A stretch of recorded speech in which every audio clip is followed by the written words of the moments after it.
This is Edwin Newman inviting you to Meet the Press with the Prime Minister of Singapore. Meet the Press, America's press conference of the year and winner of every major award in its field, is brought to you today by Our guest today on Meet the Press is the Prime Minister of Singapore, Kuan Yew, who arrived this week for an official visit to President Johnson. We'll have the first questions now from Pauline Frederick of NBC News. Mr. Prime Minister, you said in Washington that Americans are powerful. All the world is too painfully aware. But this power should be controlled. The United States should be restrained. Do you feel American power is controlled or used with restraint in Vietnam? As of now? Yes. I don't want to engage in your domestic dispute, and I'm not a general or an admiral, But you're a nation. Yes, I would like to see a great deal more caution, a more selective exercise of your enormous range of weapons that you've got, and more brains and feet, preferably Vietnamese brains and feet, rather than more power and gadgetry. Well, to be more specific, North Vietnam is less than 1/4 the size of Texas. It's now being bombed at the level that the bombing was carried on in World War II, and has been bombed for almost 3 years. Do you believe that this bombing is controlled or restrained use of power? That's like asking me whether I've stopped beating my wife. I mean, I'd never beat my wife. Well, let me ask you this. 47 heads of delegations in the United Nations, many of them foreign ministers, said in this General Assembly, American bombing of North Vietnam should be ended unconditionally. Do you agree with them? Well, that depends who the 47 heads are. Well, I'm sure you Are they know, from sir. Africa, from Asia, from Western Europe, They were from all over the Eastern world. Europe? They were from all over the world. Well, as I understand it, there are about, what, 120 members? 22. 122 members, so that's 47. Well, I wasn't there, but I mean, my colleague, Mr. Rajaratnam, Foreign Minister, is attending the United Nations, and I think he's going to say something on Vietnam. I don't want on the bombing and all the other problems about Vietnam, and I think bombing is one of the minor problems about Vietnam. Well, But if I may answer you this, he said it is a bothersome question. but do you feel the bombing should be stopped? Would this help to get Hanoi to the conference table? I think the bombing could be reduced and even stopped without any decisive change in the course of the war, but I think it does not follow that because you stop bombing, you'll have the North Vietnamese government to the conference table. Why should they go to the conference table? To help President Johnson win the elections? Do they love him? You know, Mr. Khrushchev said that he helped President Kennedy win by not seeing Mr. Nixon. In other words, are you saying that if the North Vietnamese should come to the conference table and there would be a settlement that President Johnson would win the next election? And by the same token, would he lose if there is not a peace settlement?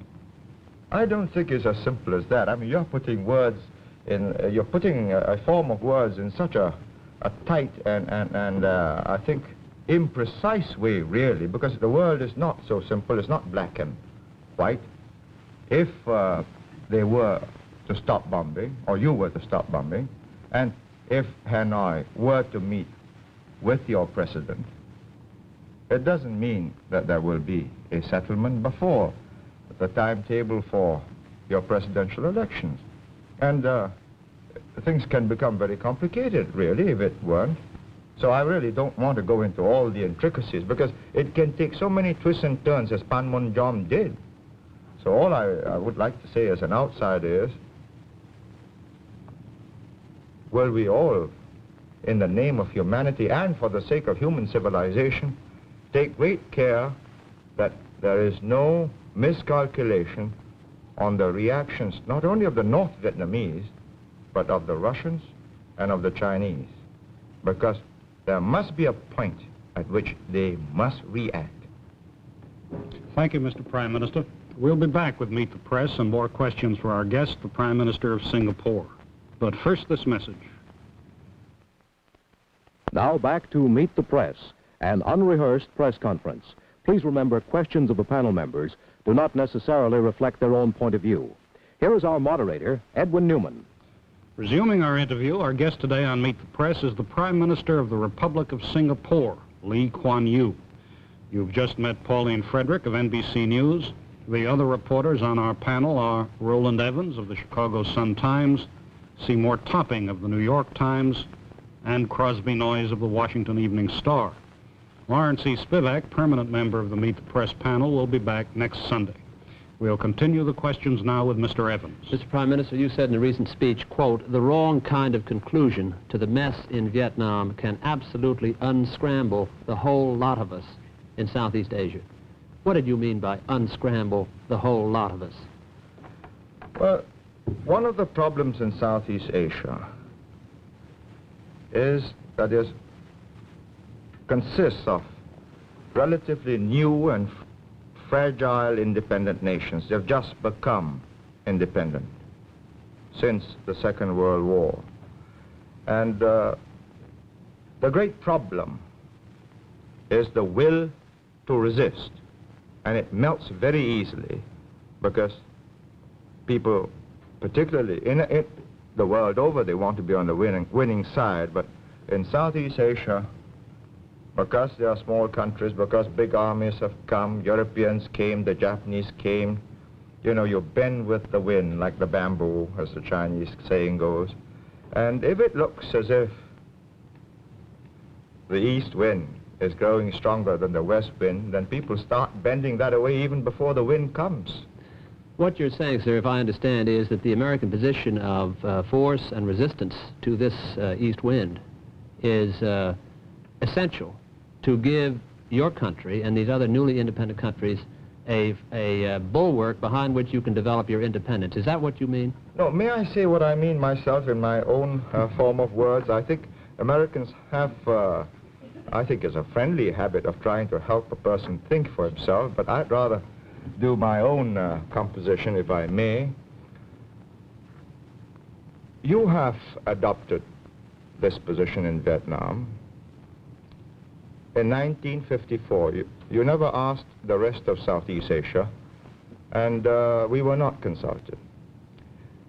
You decided again in 1956 that Diem should not have free elections because, or he didn't want to have free elections, and you supported him because elections couldn't be free, and I've read all of the semantics about what is free and unfree.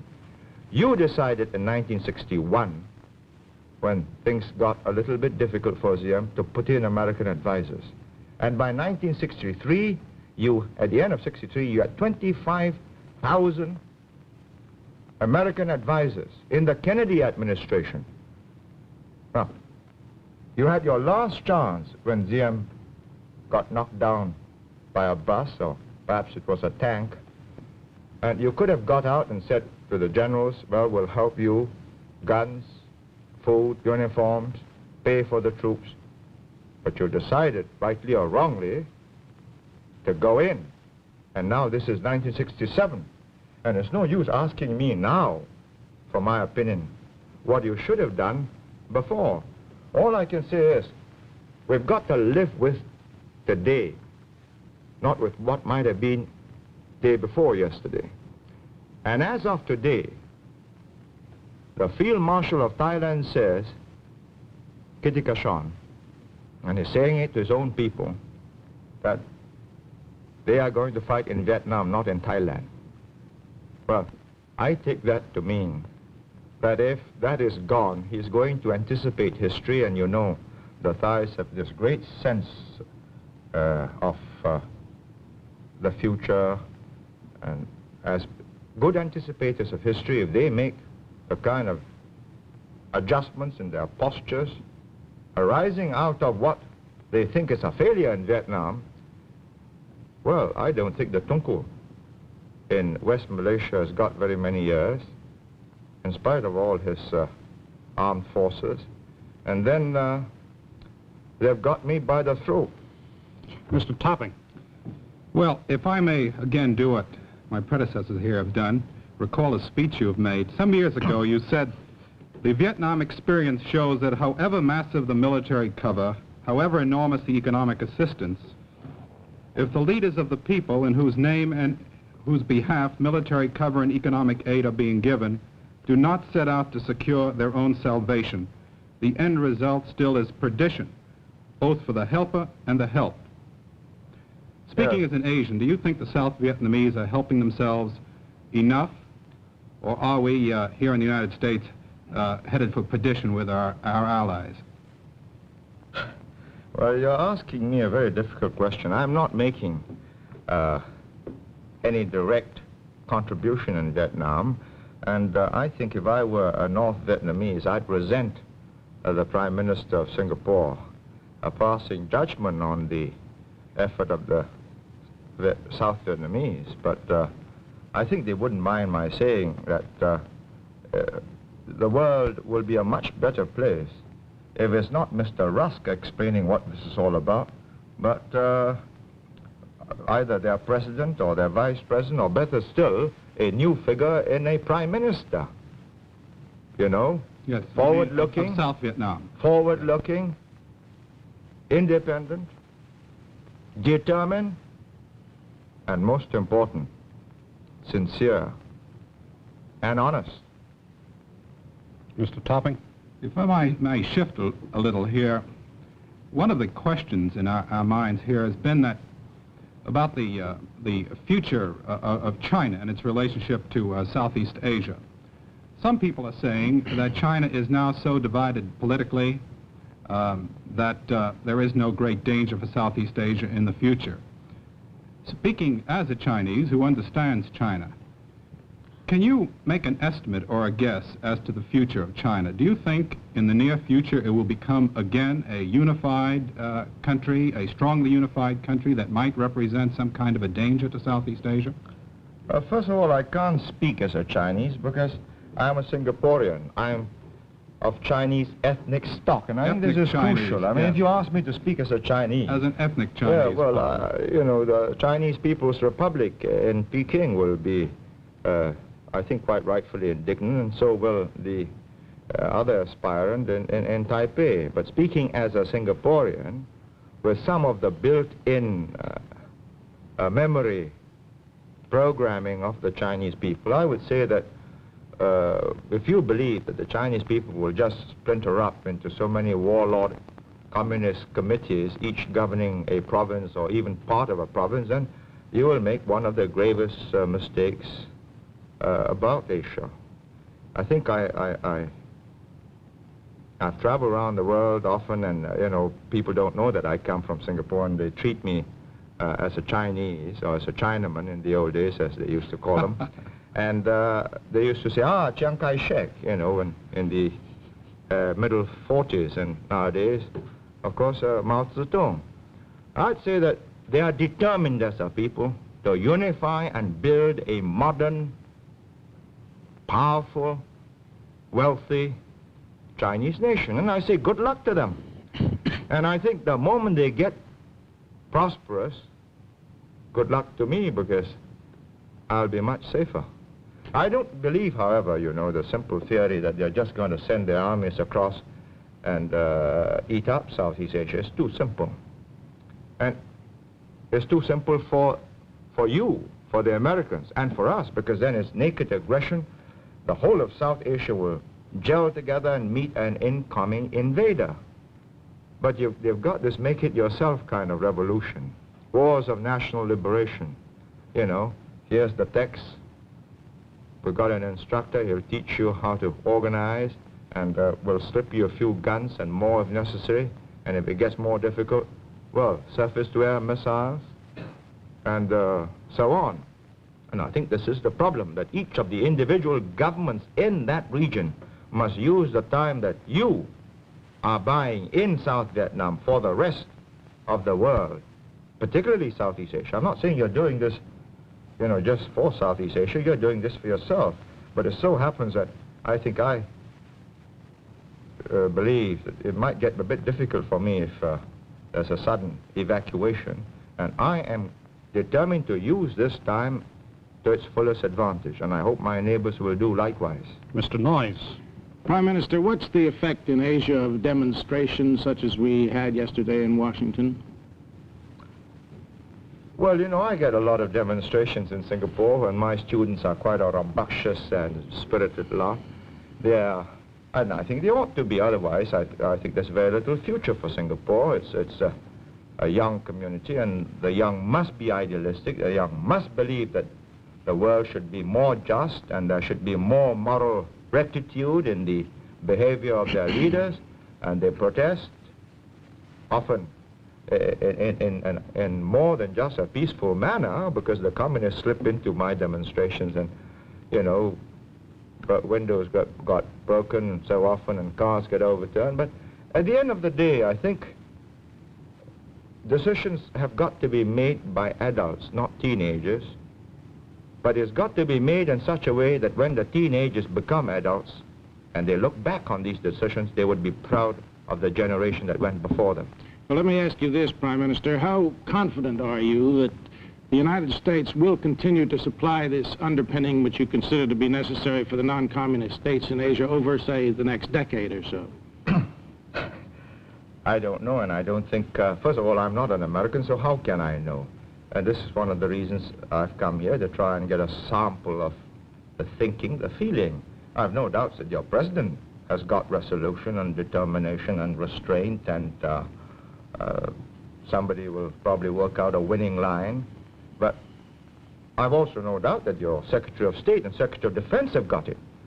But what I think in your kind of open democratic society, you must demonstrate, in which I've really come here to try and understand better, to watch the proceedings in your presidential elections next year, is whether you, as a people, have got that resolution, that stamina, that perseverance, and, most important of all, infinite patience and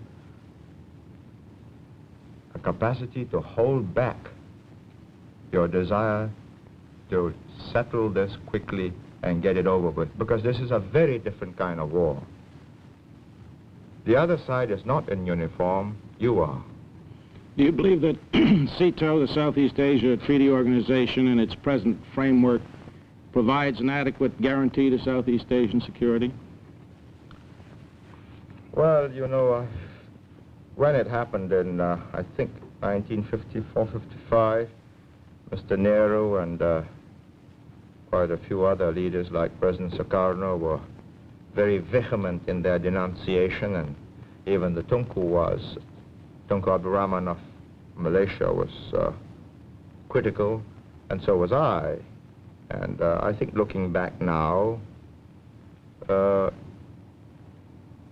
really didn't meet the situation, because it was so very different from what you did for Europe. You know, in CETO, when an attack takes place on a member country, is just an attack against a member, and the others will take note that this is a breach of peace and a danger to the area. But in NATO, when an attack takes place, an attack on one is an attack on all, and they all respond. And you know what's happened. I mean, who has responded in South Vietnam? The Pakistanis have not, the French have not, the British have not, and probably for very good reasons. And until you convince Asia that you consider Asia as important to you, as Americans, as Europe was to America, you're going to find a lot of Asians like me rather critical and really doubting, because 90% of you have come from Europe. You understand Europe better than you understand Asia. Some of you understand Asia very well because you make specialized studies of the subject. But as a people, and finally, it is the mothers and fathers watching this television screen and seeing what is happening to their sons, and all the sweethearts also watching this, that will decide. And if you want people to take a stand, you've got to demonstrate that as a people you've got what it takes, that Asia does matter to you. Ms. And Frederick. that's matter to the free world. Excuse me, Ms. Frederick. As you call it. Mr. Prime Minister, in answer to one of my questions, I believe you said, and I hope I'm quoting you correctly, in the name of humanity, great care should be taken that there be no reaction by the Russians and the Chinese. They must react. Would you tell us under what conditions you feel the Russians and the Chinese might react to what is going on in Vietnam, and whether there is any possibility of it now as you see the picture? I think really you ought to put that question to Mr. Khrushchev, Mr. Brezhnev and Mr. Kosygin, and probably Mr. Mao Zedong and Marshal Lin Piao or Zhou Enlai. I really can't answer this, but I'm quite certain that at some point they will decide that their own national interests are at stake and they must respond. Excuse me, gentlemen. Ms. Frederick, we have a little more than 3 minutes left. Mr. Evans. Mr. Prime Minister, you made it clear that you are concerned about the resolution, particularly beyond the '68 election and into the future of the U.S. in Vietnam and in all of Asia, that our interest is stable and long-term. Would it not help resolve that difficulty, as you see it, if your country put a small token force? You only have 2 million in your population, I understand, but if you put a small token force into the field to assist in the work that is being done over there against what we call aggression from the North, wouldn't that help the United States to resolve this issue? I don't see it as my duty as the Prime Minister, an elected Prime Minister of Singapore, and not a client state of the United States. I'm not in receipt of your aid, nor am I here to seek aid. I'm doing all right. I hope to do more trade with you. And I don't think it is the duty of the elected representative, leader of Singapore, to go and involve his country in a situation which can end disastrously for his whole people.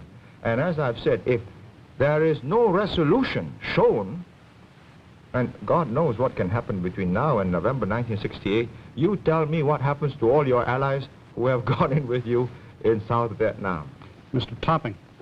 Well, in connection with what you've just said, I remember once you said, in fact, I believe you said it to me, when we were talking about your neutrality, you said, I am not neutral where the survival of my people are concerned. Now, if your survival does depend upon how well the United States and the South Vietnamese are able to do in Vietnam in the sense of containing the Asian communists, don't you think you should help more directly? I think my survival is not threatened yet. I've got my British friends and my Commonwealth friends in the area up till the middle 70s, and that's a very long time in the history of Southeast Asia. But, of course, it could change fundamentally by decisions you can make in South Vietnam between now and 68 and 69. And as the situation changes, we shall be watching it most intensely and avidly. And we shall make contingency plans.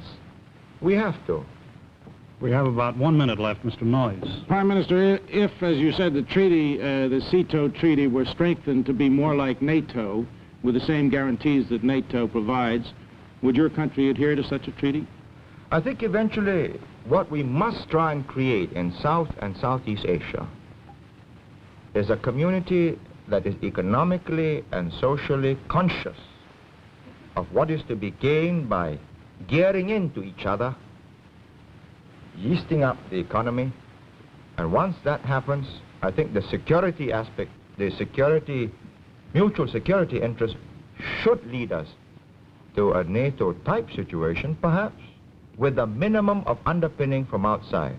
And if we can have a multilateral underpinning, you know, America, Russia, and most important, China, too, saying, yes, there shall be no aggression in South and Southeast Asia, and boundaries shall not be changed by force, I think we got a peaceful world, much more peaceful world.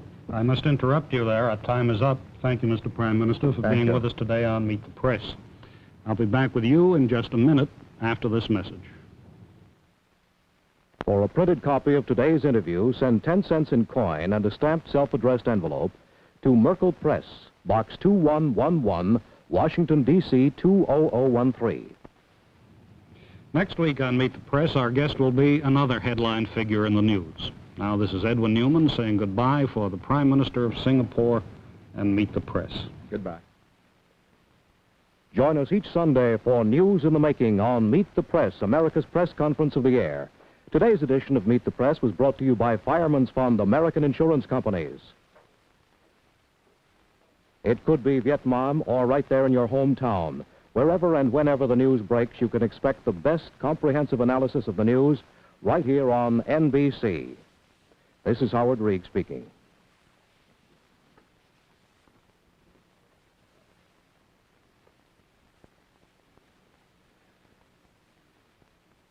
Meet the Press has been a public affairs presentation of NBC News and has come to you live from our studios in New York City.